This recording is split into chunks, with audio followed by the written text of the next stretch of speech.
Assalamualaikum, salam semangat dan bahagia. Mari kita semua saling mendoakan dengan menjawab waalaikumsalam. Dengan menjawab waalaikumsalam. Assalamualaikum warahmatullahi wabarakatuh.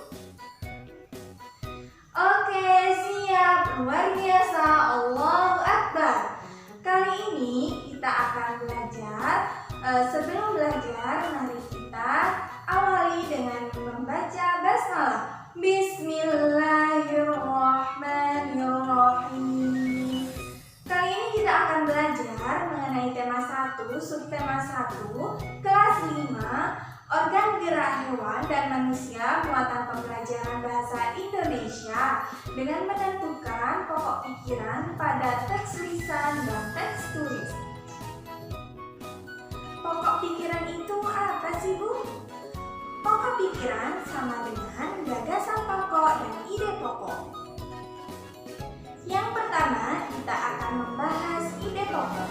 Ide pokok adalah ide atau gagasan pokok yang menjadi pokok pengembangan paragraf.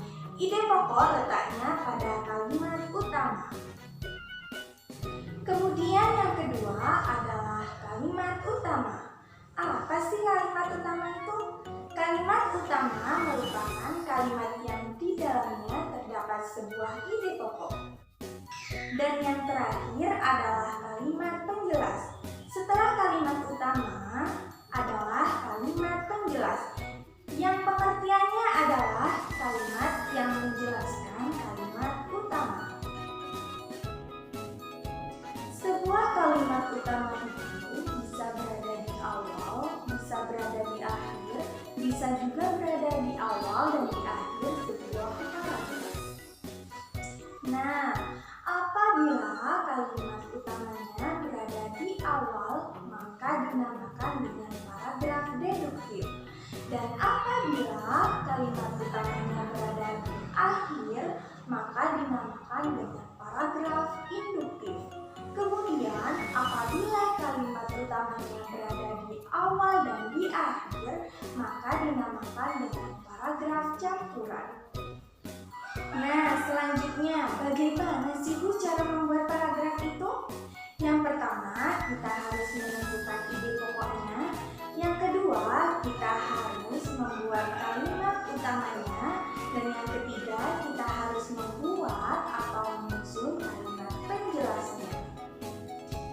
Nah, bagaimana sih, Bu, cara menentukan ide pokok itu?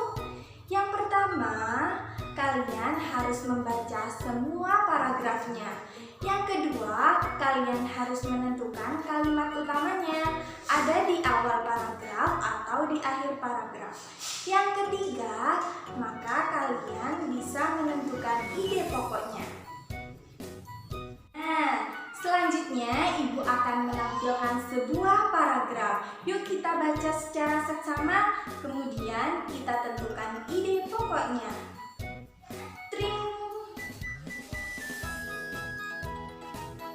Nah, bagaimana? Sudah ketemu ide pokoknya apa belum?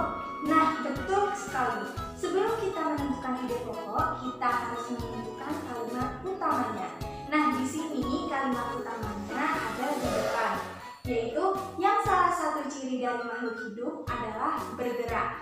Itu adalah kalimat utamanya. Selanjutnya, ide pokoknya yaitu ciri dari makhluk hidup adalah bergerak. Terasa pembelajaran hari ini sudah selesai ya anak-anak. Tadi kita sudah belajar banyak mengenai pokok pikiran, kalimat utama, kalimat penjelas, bagaimana cara kita membuat paragraf, bagaimana kita cara menentukan ide pokok, paragraf deduktif, induktif maupun campuran. Nah, tadi Ibu sudah memberikan contoh mengenai paragraf. Kalian sudah menentukan mana ide pokoknya. Baik, dari sini apakah ada yang ditanyakan? Jika tidak ada yang ditanyakan, maka pembelajaran hari ini kita akhiri dengan bacaan Alhamdulillahirabbil alamin. Nah, saya akhiri. Wassalamualaikum warahmatullahi wabarakatuh.